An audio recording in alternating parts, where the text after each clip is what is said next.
Hello everybody. So in this video I want to be a robot. I'm just going to talk through the steps. What are we trying to do in this video?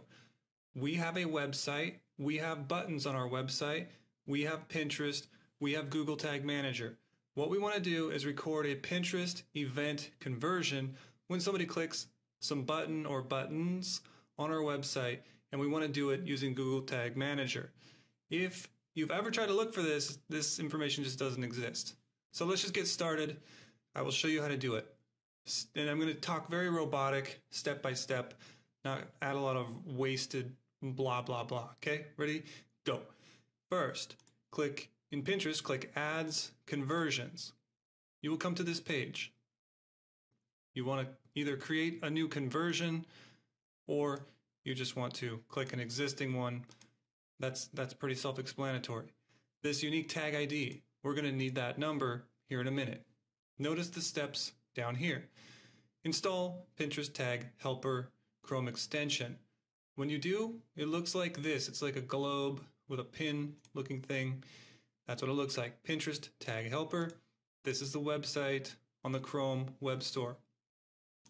Once you do that, go into step 1, install base code. But wait, we want to use Tag Manager.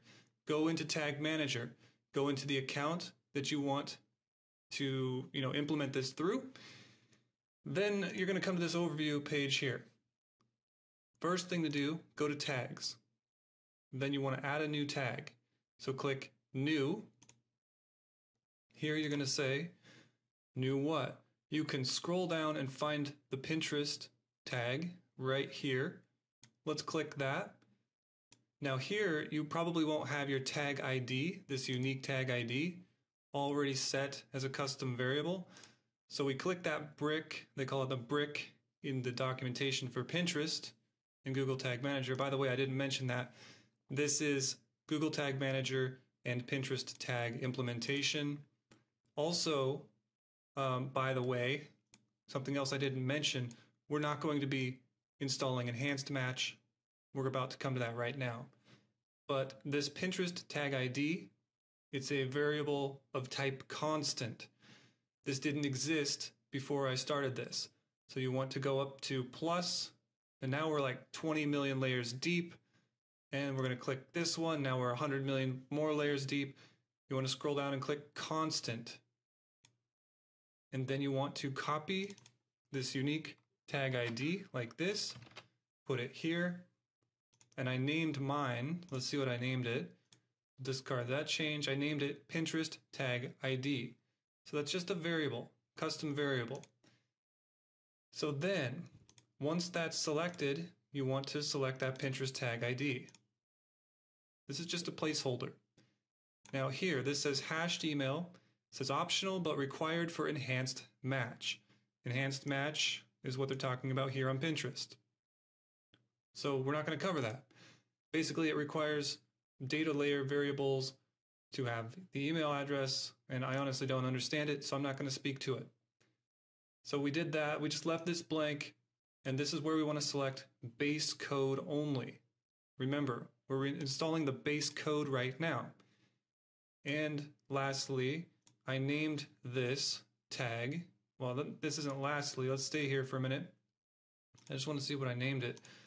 I named this PT for Pinterest, abbreviation, dash base code, but you could obviously name it whatever you want. And then I selected, so this is it. This is my implementation, my actual implementation. Pinterest tag ID, custom variable, base code, and then for the trigger, there's this all pages trigger. So if I was going to remove that, select the trigger, all pages, page view. That's what you want to choose. We're going to close this, discard the changes. That's how I set up the base code part. What this does is it fires on every page. We will test this here in a minute. We don't need to look at it right now. The next thing I did was the event code. So let me show you the page I'm trying to fire an event on first. Let's reload it just so you know it's completely refreshed. It looks like crap because it's squished right now. But basically I have a button here. This is a WooCommerce button. Obviously, this is a WordPress site. Whenever somebody clicks this, I want to fire a Pinterest event conversion. I have 2 buttons on this page. Here's another one. So let's see how I set that up. First, let's look at I called it PT event code top. That's to indicate that this top button was clicked. The way I did it was I went back into the tags. I just selected a Pinterest tag again, but this time and I left the email part blank because I don't know how to fill that out. Here we want to say event to fire, not the base code this time. We selected lead. Now, it wasn't very clear or straightforward how to track an event click. And honestly, this custom parameters, I'm not really sure what this does. So I just added, what does this do? I just wanted to see what it did. I'll probably remove that later. But anyways, after you say lead, then you just give it a name. In this case, it's clicked button. In fact, we should probably change that to clicked top button. That works. Now we're going to say save. And that's how I created the event code here. And I tied it to a trigger. So this trigger, how does it work? This is very specific to me. Is click all elements. The way you select it is just all elements.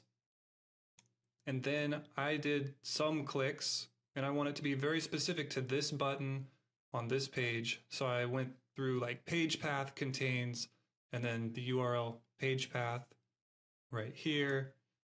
And then I said click ID does not contain this, because if we look at this right here, we could not find an ID on it. And this is probably going to get boring for you to listen to, but basically there's no HTML ID element on this button.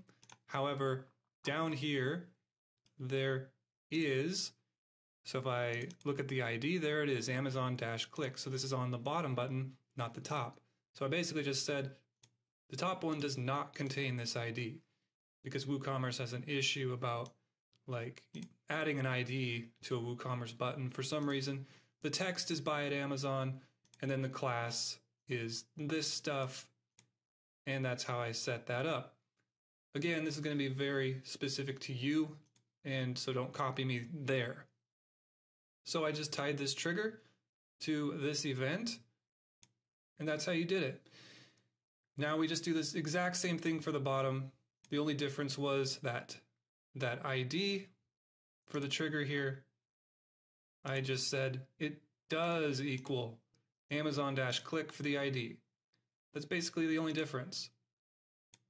So now that we have these 3 things, the Pinterest base code, the Pinterest top event, Pinterest bottom event, what I did is I just put Google Tag Manager into preview mode.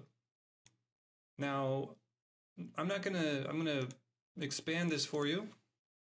So you're probably wondering, if you don't use Google Tag Manager very much, what did that just do? Let's reload this page.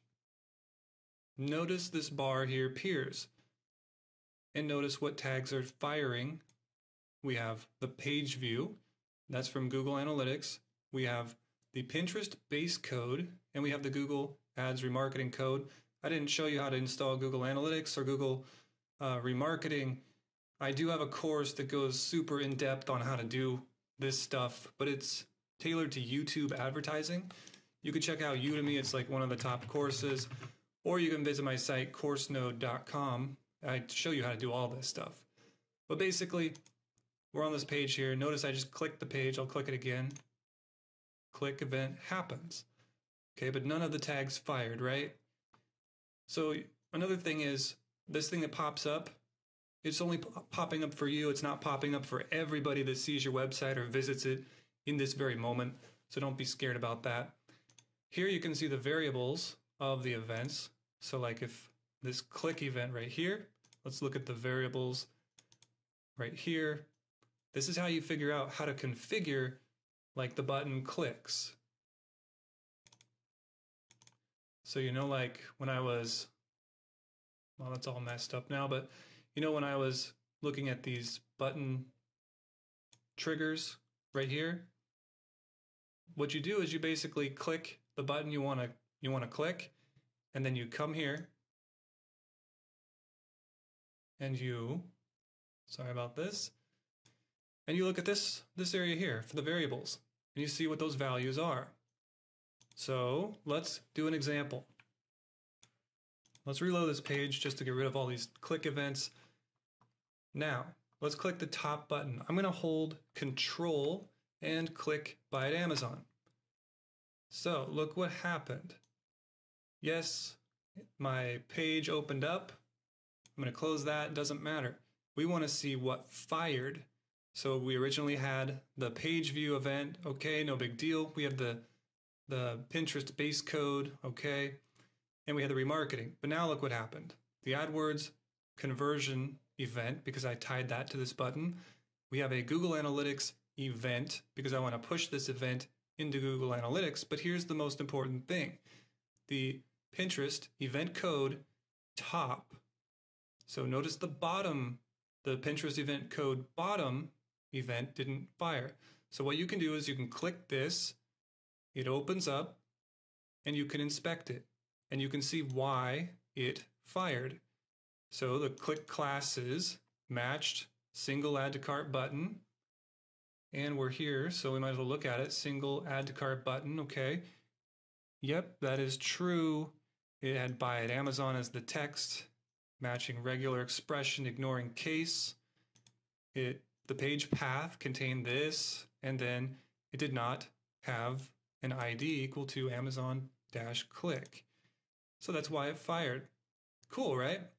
So that means it worked. We set it up correctly. Let's just refresh the page. Let's test out the bottom button now, just to show what happens. I'm going to hold Control because I'm on Windows, but it might be Command for Mac. Let's close that up.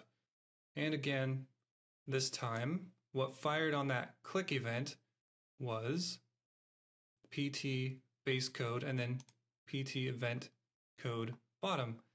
And that means the click ID does equal Amazon-click. Okay, so we've set up Pinterest to fire conversions when we perform an event or an action that we deem valuable. Also, we might as well take a look at the Pinterest tag helper to see how it works. More than one event was found for this lead. You can click that and you can see these individually. So let's look and see what it looks like when it's just loaded. When it just loads, we just see 2. So the base code page load event was sent successfully. That's great. Initialized event was sent successfully.